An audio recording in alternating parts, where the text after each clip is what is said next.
तो एक शिक्षक, एक पहलवान, एक नेता अब हमारे बीच नहीं और इस वक्त हर कोई शोकाकुल है। दिनेश शर्मा, डिप्टी सीएम, पूर्व उप मुख्यमंत्री इस वक्त हमारे साथ मौजूद हैं।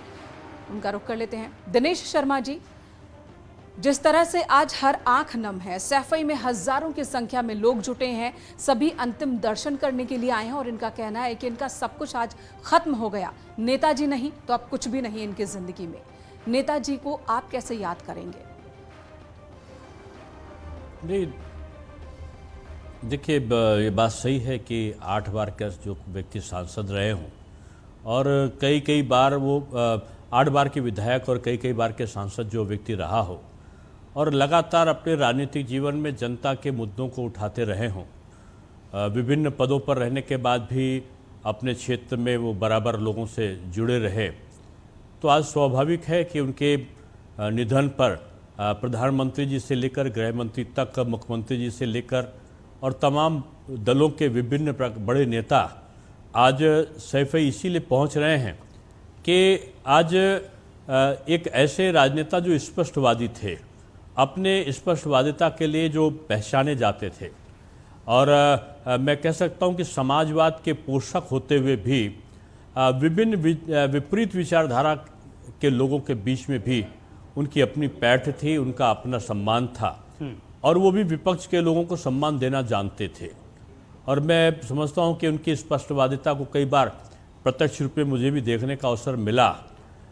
एक बार मैं राष्ट्रीय उपाध्यक्ष था भारतीय जनता पार्टी का और मैं जहाज़ में जा रहा था, पीछे सामान्य सीट में हम लोग बैठे थे और आदरणीय मुलायम सिंह जी एग्जीक्यूटिव कोच पे थे।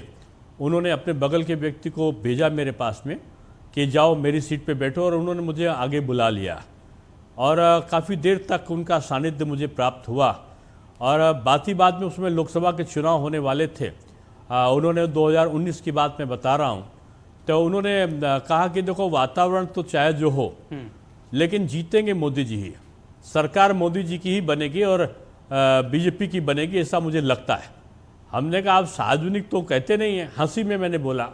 उन्होंने कहा मैं वो लोगों में नहीं हूँ जो अंदर अंदर बात करूँ बाहर ना करूँ, इसमें कौन सी बड़ी बात है, जो सही है वो मैं बोलूँगा। और मैंने 2-3-4 दिन के बाद देखा कि जो बात वो अकेले में कर रहे थे वही बात उन्होंने खड़े होकर लोकसभा में कहा कि जो आप लोग हैं, मैं चाहता हूं कि आप लोग लौट कर फिर से आए, जीत कर आए और मोदी जी जीतेंगे। इस प्रकार के शब्दों का उन्होंने प्रयोग सार्वजनिक रूप में लोकसभा के अंदर किया। ये कोई साहसी नेता ही कर सकता था जो विपक्ष में रहते हुए भी सत्ता पक्ष के बारे में अपनी स्पष्ट राय रखता हो। हालांकि कई अवसर ऐसे आए कि अप्रिय निर्णय के कारण विपक्ष की आलोचनाओं का शिकार उनको बनना पड़ा जी, लेकिन एक सहज हृदय के व्यक्ति थे जो मित्रता निभाना जानते थे। और मैं समझता हूं कि व्यवहार कुशलता इस हद तक थी कि 2010 में मैं महापौर था उस समय और मेरा विवाह तय हुआ था और जिस दिन विवाह था माननीय मुलायम सिंह जी का सुबह फ़ोन आया कि मेयर साहब आपने मुझे क्यों नहीं बुलाया, मैं आपका मतदाता नहीं हूं तो इसका मतलब आप बुलाएंगे नहीं। मैंने कहा नहीं, मैंने किसी को भी एक संक्षिप्त कार्यक्रम करना चाहता था इसलिए नहीं बुलाया था, और जो शुभचिंतक हैं वो आएंगे। और आदरणीय मुलायम सिंह जी ने कहा नहीं मैं आ रहा हूँ, मैं दिल्ली में हूँ और मैं सीधे शाम को आपके वहाँ पहुँचूँगा, और 6:30 बजे आ गए। और इतना आत्मीयता का भाव रखा कि 11 बजे के आसपास वो उस विवाह स्थल से वापस गए। लोगों को माननीय कल्याण सिंह जी वहाँ पर मौजूद थे, कलराज मिश्रा जी मौजूद थे, सबके साथ में वो जैसे रिसीव कर रहे थे लोगों को जैसे वही घर के बड़े बुजुर्ग हों। अपनत्व तो उनके रग रग में झलकता था। सही बात है। और कोई भी मांगलिक कार्यक्रम उनके वहाँ हो वो सबको स्वयं फ़ोन करते थे। तो मैं कह सकता हूँ कि एक अद्भुत प्रतिभा उनमें थी जो लोगों से अलग करती थी, उनको आत्मीयता थी और उनके भीतर आत्मीयता थी किसी को लेकर। दिनेश जी, समाजवादी पार्टी के संस्थापक से लेकर संरक्षक तक की उनकी यात्रा को आपने बहुत करीब से देखा है। इस दौरान कुछ ऐसी बातें जो छाप छोड़ गई हों, संस्थापक से लेकर संरक्षक तक की भूमिका में अपने पीछे वो जो छोड़ गए हैं, उनमें से कुछ प्रमुख बातें जिनका आप जिक्र करना चाहें।